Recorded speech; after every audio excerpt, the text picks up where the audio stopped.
नमस्कार। आज हम बात करेंगे फंक्शनल डेंटिस्ट्री के बारे में और इस शब्द को मैंने सबसे पहले दुबई में डॉक्टर इमित मदान हैं, उनकी वेबसाइट पे, उनके ब्लॉग में पढ़ा था।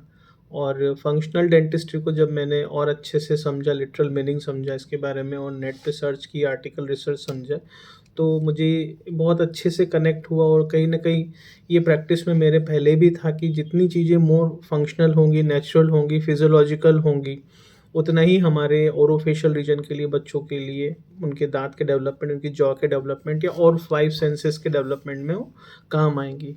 देन ये बात होगी करीबन 2020 की, जब कोविड था, उस समय काफ़ी समय मिला ऑनलाइन लोगों को समझने का, ढूँढने का कि देश-विदेश में क्या डेंटिस्ट्री में, पीडियाट्रिक डेंटिस्ट्री में नया हो रहा है। तो उनसे मुझे ये सीखने समझने को मिला। देन जर्नी हमारी स्टार्ट हुई म्यूइंग के बारे में या ऑर्थोट्रोपिक प्रिंसिपल के बारे में। तो प्रोफ़ेसर जॉन म्यू जो कि अभी इंडिया में आए हुए हैं, है ना? और मैं अहमदाबाद आया हूँ, उनके साथ 2 दिन का वर्कशॉप है। उनसे कुछ लर्निंग्स लेंगे, कुछ चीज़ें हमारी रखेंगे। तो he is all about the functional dentistry. कैसे हमें फंक्शंस जैसे ब्रीथिंग, च्यूइंग, स्वैलोइंग, स्पीच या rest, oral position, rest posture जो हमारा ओरल हेड एंड नेक का होना चाहिए, वो कैसे हमारे जॉ के डेवलपमेंट या ग्रोथ को अफेक्ट कर रहा है, इन सब चीज़ों के बारे में हम लोग बात करेंगे।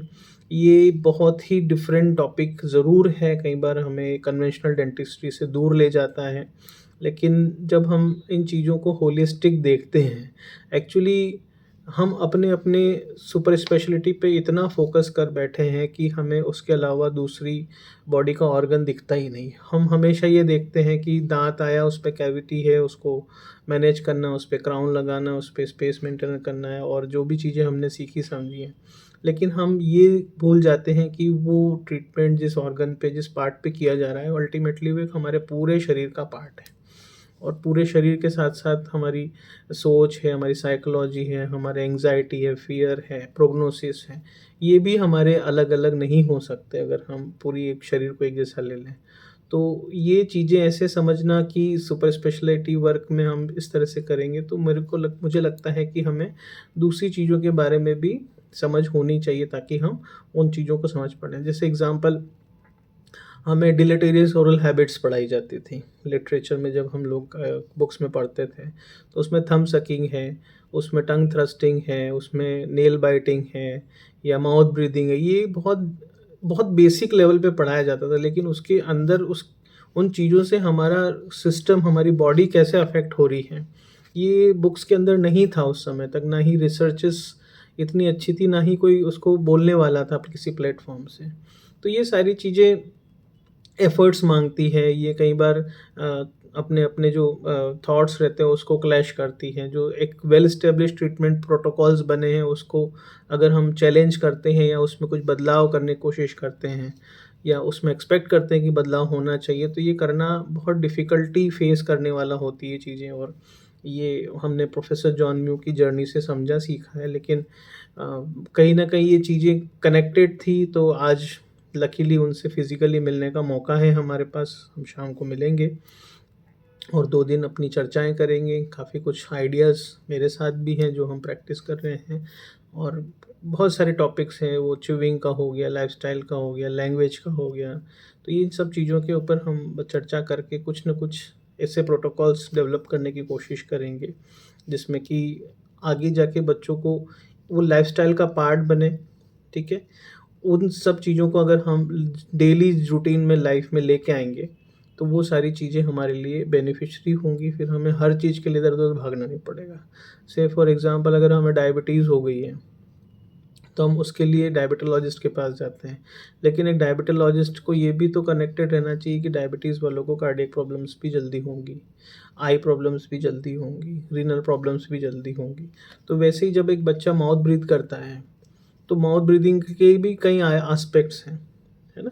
तो माउथ ब्रीथिंग में तो उसमें क्या जा रहा है? एक बच्चा मुँह खोल के तो साँस ले रहा है, साँस तो ले रहा है, लेकिन हम ये नहीं सोच पा रहे हैं कि उन एक हर चीज़ को करने का एक तरीका होता है, एक फ़ंक्शन करने का एक एक तरीका होता है कि ब्रीथिंग कैसे करना है। तो breathing has to be done by nose, है ना? ये तो अ, हम सब जानते हैं कि नाक से साँस लेनी है, लेकिन हमें बुक्स में ये नहीं बताया गया था कि नाक से साँस ना लेने के क्या-क्या परिणाम हो सकते हैं। उतने परिणाम ऐसे भी हो सकते हैं कि हमारा पूरा चेहरा बिगड़ जाएगा, हमारी नींद खराब हो जाएगी, हमारी इम्यूनिटी डाउन हो जाएगी, हमारी पूरी वर्किंग एफिकेसी, हमारा पब्लिक अपीयरेंस, लोगों को कन्विंस करने की हमारी जो एबिलिटी है, इंटरैक्शंस, लोग हमारी बात कितने वज़न से ले रहे हैं, ये सारी कुछ चीज़ें हमारे फेशियल फीचर्स, बात रखने के तरीके, इन सब से भी गाइडेड होती है, वो चीज़ भी इनसे प्रभावित होती है।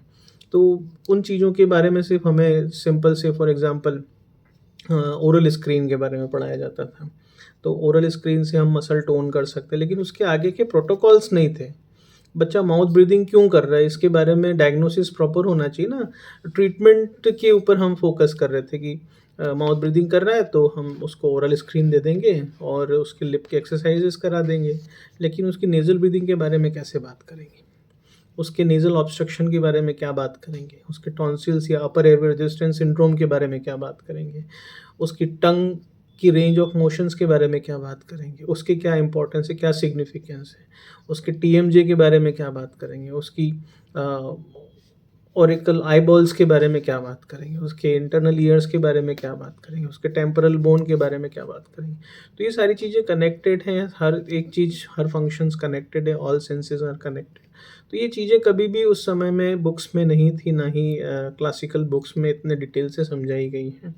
तो अपडेट रहना तो ज़रूरी है और ये सारी चीज़ें करना कनेक्टेड करना भी ज़रूरी है। तो जब भी माउथ ब्रीथिंग का केस आता था तो हम लोग इस तरीके से, एक तरीके से सुपरफिशियल जो लिमिटेड ट्रीटमेंट ऑप्शंस था, जिसका कि ना कोई लॉन्ग टर्म स्टडी करके कुछ चीज़ें क्लियर हुई थी कि ये इफ़ेक्टिव है या नहीं है, कितना इफ़ेक्टिव है, फ़ॉलो-अप प्रोटोकॉल्स क्या हैं, उसकी प्रैक्टिस रेजिमेन की शेड्यूल्स क्या हैं, तो ये सारी चीज़ें नहीं होती थी। तो ये डेंटिस्ट्री से रिलेटेड भी नहीं मानते थे कि एक मुँह खोल के सोना या बैठना से लेके कैविटीज़ भी हो सकती हैं क्या? जॉ का अपना दिखने का, चेहरे का शेप भी बदल सकता है क्या? तो हमारी ब्रीदिंग एफिकेसी भी कम हो सकती है क्या? हमारे कंसंट्रेशन भी कम हो सकता है, स्पाइनल प्रॉब्लम्स भी हो सकती हैं क्या? तो ये सारी चीज़ें बहुत अनकनेक्टेड थी, जो कि मैं समझता हूँ कि नियर फ्यूचर स्पेशली जब कोविड के बाद वाला या उस दौरान जो लोगों से मिलना, समझना, इंटरेक्शन होना या ऑनलाइन लोगों की बातें सुनने को मिली, उससे कनेक्ट कर पा रहे हैं। और अभी भी बहुत थोड़े से ही लोग हैं, स्पेशली ये जो कॉन्फ्रेंस थी एक्सपेक्टेड अच्छा होता कि और भी लोग इसमें आते। लेकिन मुझे ऐसा लगता है कि जितने समझदारी से समझने के लिए हम इस चीज़ों को आगे बढ़ेंगे, उनके लिए एक व्यक्ति भी बहुत ज़रूरी है और वही काम प्रोफ़ेसर म्यू पिछले 40-50 साल से कर रहे हैं। 95-94 की एज है और हम एक्सपेक्ट करेंगे कि वो हमारे लिए और अच्छे से आने वाले सालों में भी हमें गाइड करते रहें। इतने एफ़र्ट्स लेके वो सबको सिखाने, समझाने के लिए आज इंडिया आए हैं, तो पूरी कोशिश रहेगी कि उन चीज़ों को हम हमारे पेशेंट्स तक बहुत अच्छे तरीके से ले जाएँ।